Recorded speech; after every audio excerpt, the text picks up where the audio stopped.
10월 첫째 주죠. 이번 주가 벌써 반년이 2019년도 반년이 지났습니다. 우리 서로 앞뒤 저 보시면서 이렇게 인사하셨으면 좋겠습니다. 반년 동안 수고하셨습니다. 앞으로 반년도 화이팅입니다.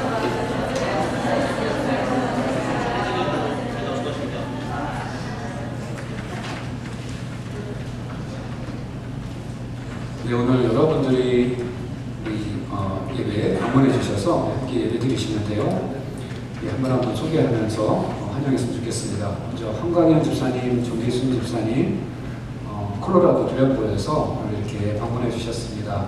오랫동안 우리와 함께 신앙생활 하시는 분들인데 이렇게 휴가 때 다른 좋은 것도 많은데 이렇게 텐트를 찾아주시는데 감사한지 모르겠습니다. 잠깐 일어나시면 제가 박수로 환영하겠습니다.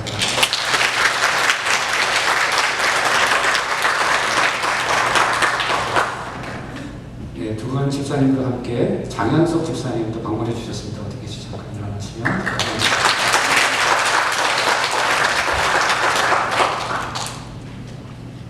네, 안가문 자매님, 어머님, 김한정 집사님, 그리고 남동생 되는 안병찬 형제님도 같이 예배 드리십니다. 어떻게 계시죠?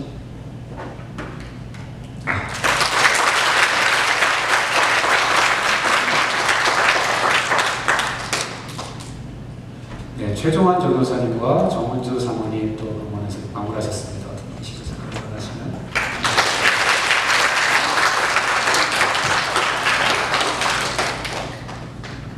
네, 감사합니다. 제가 기도하고 말씀 전하겠습니다. 하나님 아버지 감사합니다. 귀한 주일 우리에게 허락하여 주시고 우리 성도들 함께 모여서 주님을 예배하고 또 찬양하며 기도할 수 있게 하시니 감사합니다.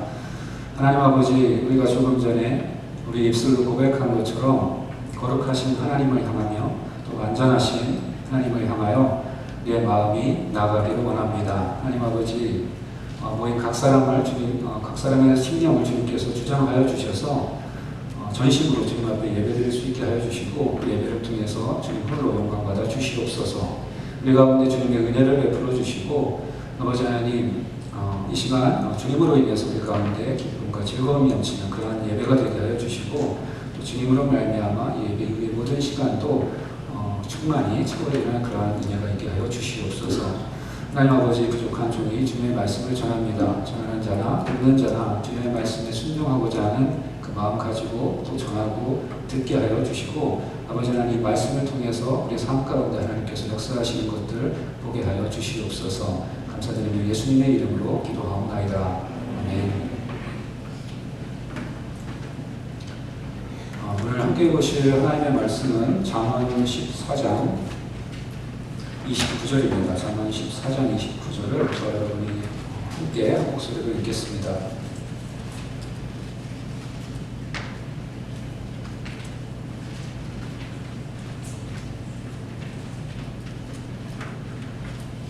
잠언 14장 29절 같이 읽겠습니다. 시작. 노하기를 더디하는 자는 크게 명철하고 마음이 조급한 자는 어리석음을 나타내느니라. 아멘.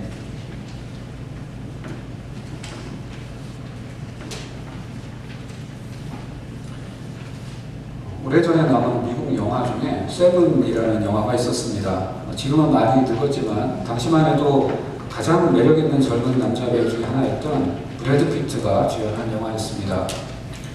한 사이코패스가 인간의 7대 죄악을 모티브로 연쇄살인을 저지른다는 내용의 범죄 스릴러 영화인데요.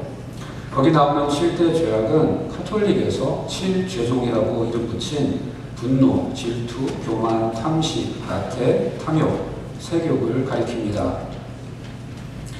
2주 전에 설교 때 제가 여러분께 소개해드렸던 팀켈러 목사님의 책 오늘을 사는 잠언에 보면 잠언 속에서 이 7가지 죄악에 대해서 다루고 있는 구절들을 묵상해서 정리한 부분이 있습니다. 그 7가지 중에 첫 번째로 다루는 것이 분노인데요. 저는 오늘 그 목사님의 책에서 도움을 받아 잠언이 분노에 대해서 우리에게 어떤 지혜를 주는지 나눠보려고 합니다. 분노에 대해서 우리가 물을 수 있는 첫 번째 질문은 주보에 실려있는 설교 요약 제1번에 나온 것처럼 분노가 그 자체로 죄악인가 하는 것입니다. 분노가 그 자체로 무조건 죄가 되는 것은 아닙니다. 누가 내 아내나 자녀를 이유 없이 괴롭히는 걸 보고도 화가 나지 않는다면 그 사람은 자비롭기 때문에 화를 내지 않는 것이 아니라 아내나 자녀에 대한 사랑이 없기 때문에 분노하지 않는 것일 것입니다. 성경 또한 분노 그 자체를 무조건 죄로 여기지 않습니다. 에베소서 4장 26절에서 바울이 이렇게 말씀합니다. 분을 내어도 죄를 짓지 말며 해가 지도록 분을 품지 말라. 분노 그 자체가 죄였다면 성경은 아마도 분을 내지 말라, 분을 품지 말라라고 명령했을 것입니다. 하지만 이 구절은 분노 자체를 금지하고 있지 않습니다. 이 말씀은 분노 자체가 아니라 분노로 인해 죄 짓는 것, 분노를 품고 키우는 것을 금지하고 있습니다. 예수님 또한 이 땅에 계실 때 분을 내신 적이 있습니다. 한 예로 우리는 성전 정화 사건을 들 수 있을 것입니다. 하나님의 집, 만민이 모여서 하나님께 기도하는 집이 되어야 할 성전이 사람들의 흥정소리와 짐승들의 울음소리로 가득 찬 시장판이 된 것을 보고 예수님은 분노를 표출하셨습니다. 죄 없는 완전한 인간이셨던 예수님이 그렇게 분을 내셨다는 것은 분노 자체가 죄는 아니라는 것을 우리에게 시사해 줍니다. 나아가 분노는 하나님의 속성이기도 합니다. 잠언 11장 4절에 보니 재물은 진노하시는 날에 무익하나 공의는 죽음에서 건지느니라 라고 말씀합니다. 진노하시는 날은 다름 아닌 하나님이 진노하시는 날을 말합니다. 또 잠언 22장 14절에 보니 이렇게 말씀합니다. 음녀의 입은 깊은 함정이라 여호와의 노를 당한 자는 거기 빠지리라. 이 구절에서 역시 하나님의 진노를 이야기하고 있습니다. 팀 켈러 목사님은 분노를 내가 사랑하는 것, 내가 가치를 두는 것을 지키기 위해 내뿜는 에너지라고 정의합니다. 하나님은 이 땅에 정의와 공의를 행하시기를 기뻐하십니다. 그렇기 때문에 하나님은 불의를 행하는 지도자들에게 진노하십니다.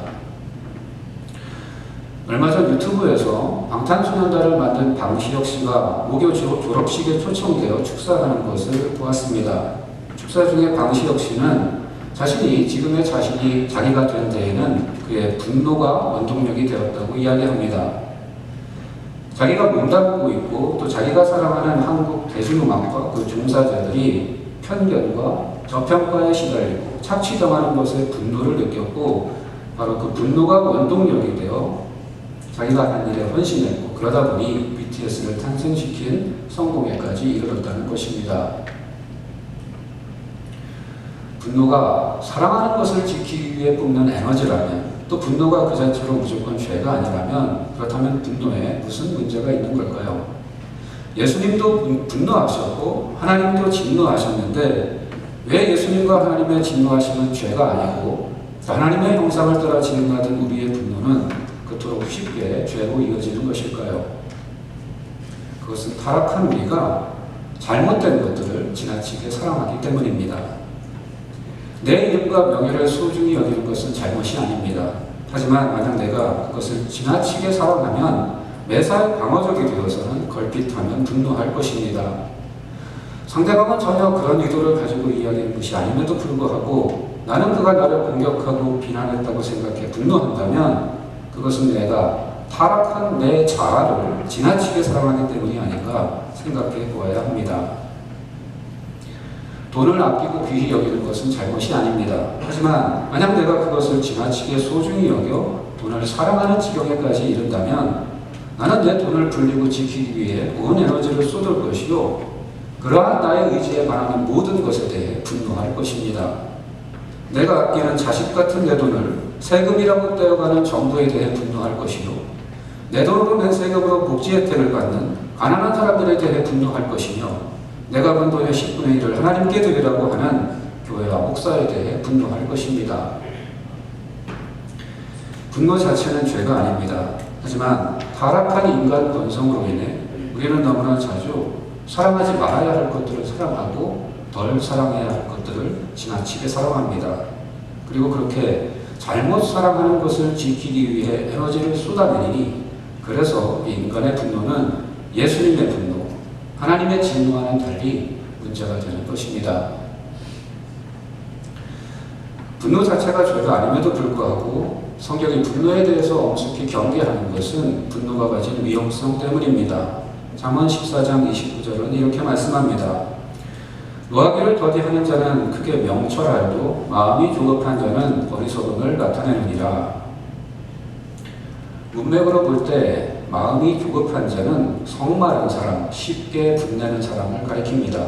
처음에 나오는 노하기를 더디하는 사람과 대조되는 사람입니다. 지혜로운 사람은 노하기를 더디합니다. 노하기를 더디한다는 것은 화가 나는 일이 생겨도 잠깐 뜸을 들이고 시간차를 두고 화를 낸다는 그런 말이 아니고 쉽게 화를 내지 않는 것을 가리키는 것입니다. 그런 사람들에게 잘 참습니다. 그가 그럴 수 있는 이유는 그가 자기 속에 있는 분노를 꾹꾹 눌러서 밖으로 나오지 않도록 감추는 재주가 있기 때문이 아닙니다. 그렇게 억압된 분노는 나중에 결국 한꺼번에 터져 나오는 것이 보통입니다. 그가 노하기를 더디할 수 있는 이유는 본문에서 말하는 것처럼 그가 지혜롭기 때문입니다. 그가 명철하기 때문입니다. 사람들이 그에게 잘못을 행해도 당장 화를 내기보다는 내가 왜 이렇게 화가 나는지 내 자신을 돌아보고 그들이 그런 행동을 할 만한 이유는 없는지 상대방을 헤아려보고 참작할 만한 정상은 없는지 상황을 살펴봅니다. 서로 간에 무슨 오해는 없는지 먼저 이야기해보고 상대방과 하여금 잘못을 사과할 기회를 주기 위해 기다려줄 만큼 그런 참을성이 있습니다. 그와는 반대로 마음이 조급한 사람은 누군가 자기를 격동시킬 때 즉시 분노를 터뜨립니다. 이 사람이 왜 이런 말로 나를 격동하는지 그 사람 편에 서서 생각해보거나 그 사람의 의도를 헤아려보거나 그럴 만한 상황은 없었는지 따져보지 않습니다. 이 사람의 말이 왜 이렇게 나를 격동시키는지 나 자신을 살펴보는 일도 물론 하지 않습니다. 누군가에 대해서 막 화가 났었다가 나중에 그 사람의 사정이나 뒷이야기를 듣고 나서 그때 그래서 그랬구나 했던 경험 아마 누구나 갖고 있을 것입니다. A라는 사람의 말을 듣고 B라는 사람에게 불같이 화를 냈다가 나중에 A의 의도를 깨닫고 B에게 화낸 것을 후회한 경험 또한 아마 웬만한 사람이면 다 갖고 있을 것입니다. 아내가 아들 방에서 아들이랑 언성을 높이면서 무언가 옥신각신하고 있습니다. 제 방에 있는 저에게는 둘이서 하는 이야기가 다 들리지는 않고 가끔 아들이 화가 나서 뭐라 하는 큰 소리만 들립니다. 그 소리를 들은 저는 아니 저 녀석이 어머니한테 버릇없이 하는 생각에 순간 화가 나서 아들 방으로 뛰쳐들어갑니다. 그리고 아들에게 막 화를 내며 혼을 냅니다. 그러면 두 사람이 어떻게 반응할까요? 아들은 아들대로 억울하다고 대들며 저한테 화를 내고 아내는 아내대로 왜 잘 알지도 못하면서 중간에 끼어들어 내 화를 돋구자고 그럽니다. 누가 잘못했습니까? 제가 잘못한 것입니다. 제가 쉽게 분을 내므로 저의 어리석음을 나타낸 것입니다. 잠언 15장 18절은 또 이렇게 말씀합니다. 분을 쉽게 내는 자는 다툼을 일으켜도 노하기를 더디하는 자는 시비를 그치게 하느니라. 분노는 갈등을 더 크게 만들며 협력하고 타협하기보다는 서로 나뉘어지고 분열하게 만듭니다. 분노는 또한 많은 죄로 이어질 수 있습니다. 분노 자체는 죄가 아니지만 그것이 가라앉혀지고 문제를 해결하는 방향으로 제어되지 않으면 다른 많은 문제가 내 삶에 들어와 활개치도록 대문을 활짝 열어주는 것과 같습니다. 잠언 29장 22절은 이렇게 말씀합니다. 노하는 자는 다툼을 일으키고 성내는 자는 범죄함이 많으니라. 사람의 감정 중에 분노만큼 강렬한 에너지를 가진 것은 별로 없습니다. 그 강렬한 에너지가 우리의 죄성과 결합할 때 얼마나 파괴적인 제도로 나타날 수 있는지 모릅니다. 내가 나의 분노를 제어하지 못하면 다른 사람에게 상처를 주고 공동체의 다툼과 분열을 일으킵니다. 하지만 분노를 제어하지 못해 예외 없이 항상 그 대가를 치르는 사람은 바로 쉽게 분을 낸 사람 그 자신입니다. 잠언 19장 19절은 이렇게 말씀합니다. 노하기를 맹렬히 하는 자는 벌을 받을 것이다. 네가 그를 건져주면 다시 그런 일이 생기리라. 노하기를 맹렬히 하는 자는 벌을 받을 것이라. 분이 난다고 참지 못하고 술을 몸속에 퍼부으면 자기 몸이 망가집니다. 분이 난다고 참지 못하고 상대방의 몸에 손을 대면 그는 그날 밤 경찰서 유치장 신세를 져야 할 것입니다. 회의 중에 분을 참지 못하고 화를 터뜨리면 회의에 참석해서 그 모습을 본 사람들은 더 이상 그 사람을 그전만큼 신뢰하지 못할 것입니다. 100가지 장점을 가지고 있어도 쉽게 화를 내는 그 한 가지 단점 때문에 내가 정말로 좋아하는 자매가 나를 거부할 수도 있습니다. 왜 그렇죠? 그것은 고치기 힘든 습관이기 때문입니다. 지금 읽은 구절 하반절은 이렇게 말씀합니다. 네가 그를 건져주면 다시 그런 일이 생기리라. 몰랐거나 바보가 아니라면 어떤 여자가 그런 남자와 결혼하는 모험을 감수하겠습니까? 자기 속에 불을 뿜고 있는 사람이 언제나 화를 내는 것으로 그 분노를 표출하는 것은 아닙니다. 분노에도 표정이 있습니다. 좀처럼 화는 내지 않는데 그 속에 분이 가득한 사람들이 있습니다. 크리스찬 중에도 사람들을 대함에 있어서 상습적으로 사람의 신경을 건드리며 비판적이고 관용이 없는 사람들이 있습니다. 그런 사람들은 좀처럼 다른 사람의 의견을 따르지 않고 보통 자기 고집만 내세우기 일쑤입니다. 자기는 다른 사람에게 공격적으로 말해서 상처를 주면서 다른 사람이 자기에게 하는 말에는 별것 아닌 것에도 신경을 곤두세웁니다. 무엇이 문제일까요?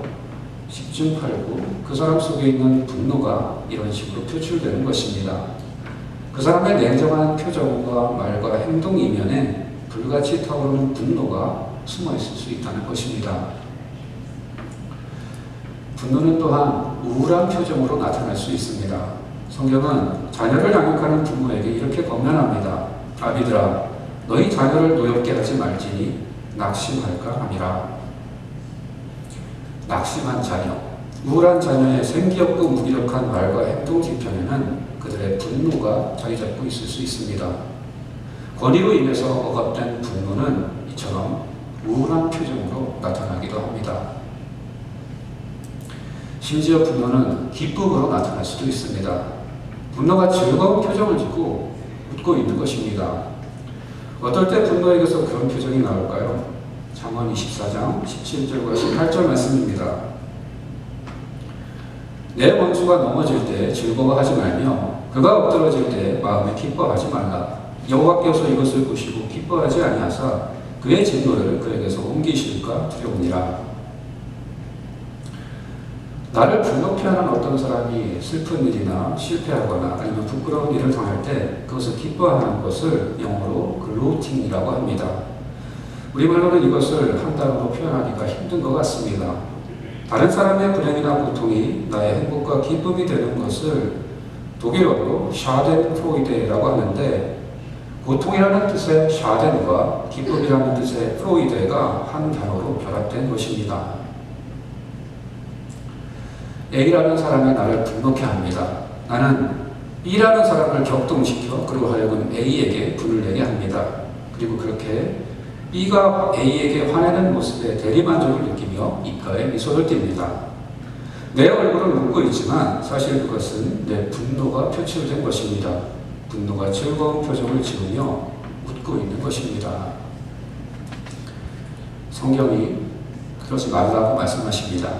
하나님께서 그것을 기뻐하지 않는다고 말씀하십니다. 하나님이 보시기에는 나를 분노케 하는 그 사람의 잘못만큼이나 그 사람이 넘어진 것을 기뻐하는 나의 왜곡된 분노 또한 악하게 여겨질 수 있다는 것입니다. 이제까지는 주로 우리 자신을 분노한 사람의 입장에 대입해서 생각해 보았습니다. 이제 내가 분노한 사람이 아니라 내 상대방이 분노한 사람이라고 생각하고 어떻게 그를 도울 수 있을지 잠언의 지혜를 구하려고 합니다. 잠언은 상대방의 분노를 가라앉히는 처방으로 온유한 대답을 들고 있습니다. 잠언 15장 1절은 이렇게 말씀합니다. 유순한 대답은 분노를 쉬게 하여도 과격한 말은 노를 격동하느니라. 분노에 분노로 대응하는 것은 타오르는 불에 기름을 붓는 것과 같습니다. 받아치는 말, 신경을 거스르는 말은 더 큰 분노를 일으킵니다. 보통 우리가 무언가를 묻고 상대방과 악유할 때 우리는 상대방을 위해서 정확한 팩트를 제시해 준다고 생각합니다. 하지만 많은 경우 팩트를 말해준다고 하면서 사실은 상대방의 잘못을 지적하고 있음을 보게 됩니다. 사실은 내 말을 통해 네가 문제라고, 네가 바뀌어야 된다고 은근히 비난하고 있다는 것입니다. 과격한 말은 달리 말하면 상대방에게 고통을 주는 말입니다. 그러므로 욕을 하거나 막말을 하지 않아도 우리는 얼마든지 과격한 말을 할 수 있습니다. 아주 차분한 말로 상대방이 가장 아파할 곳을 건드릴 수 있습니다. 아주 상냥한 말로 상대방의 약점을 후벼팔 수 있습니다. 웃으면서 농담처럼 말해도 우리는 충분히 너는 멍청해, 너는 실패자야, 네가 할 수 있는 것은 그것까지야 라는 뜻을 전달할 수 있는 것입니다. 상대방에게 고통을 주는 말, 그것이 과격한 말입니다. 그리고 그러한 과격한 말은 아무리 겉으로 차분하고 상냥하며 재치 있어도 상대방의 분노를 쉬게 할 수 없습니다. 오히려 더 큰 분노를 일으키며 관계를 깨뜨리고 어쩌면 평생토록 허물어지지 않을 그런 담장을 만드는 것입니다. 반대로 유순한 대답은 참을성 있게, 온유하게, 가능하면 긍정적으로, 그리고 언제나 평온하게 말하는 것을 뜻합니다. 상대방의 감정을 헤아려 그것에 공감해주고 그의 입장에서 생각해보고 반응하는 것을 말합니다. 진실을 덮고 듣기 좋은 말만 해주라는 것이 아니라 진실만을 말하되 사람 안에서, 언제나 사람 안에서 말하는 것입니다. 오늘 우리는 분노에 대해서 자문이 주는 교훈들을 살펴보았습니다. 여러 가지 말씀을 드렸지만 여러분이 딱 두 가지만 기억하셨으면 좋겠습니다. 하나는 쉽게 분내지 마시라는 것입니다. 제 경험으로 볼 때 급히 분낸 것 때문에 뒤에 후회하지 않은 적은 단 한 번도 없습니다. 맹렬히 분을 내면 어떤 식으로든 꼭 대가를 치릅니다. 분을 터뜨려서 항상 손해보는 것은 언제나 나 자신이라는 걸 기억하시고 성내기를 더디하는 여러분들 되시기를 바랍니다. 또 하나는 온유한 대답으로 상대방의 분노를 쉬게 하라는 것입니다. 온유한 대답의 반대가 무엇이라고 했죠? 과격한 말이라고 했습니다. 상대방에게 고통을 주는 말이 과격한 말입니다. 반대로 온유한 대답은 상대방의 고통을 헤아려주고 사랑으로 품어주는 말입니다. 그런 말이 그 사람의 분노를 쉬게 하는 것입니다. 그런 말이 그 사람으로 하여금 분노로 인해서 죄짓지 않도록 하는 것입니다. 그러니 그런 온유한 말로 서로를 지켜주는 저와 여러분 되시기를 소망합니다. 그래야 공동체가 나뉘어지지 않고 그래야 서로 죄짓지 않을 수 있습니다. 오래 참고 온유하며 성내지 아니하는 그런 사랑이 저와 여러분의 온유한 말을 통해서 나타날 수 있기를 우리 주님의 이름으로 축원합니다. 기도하시겠습니다.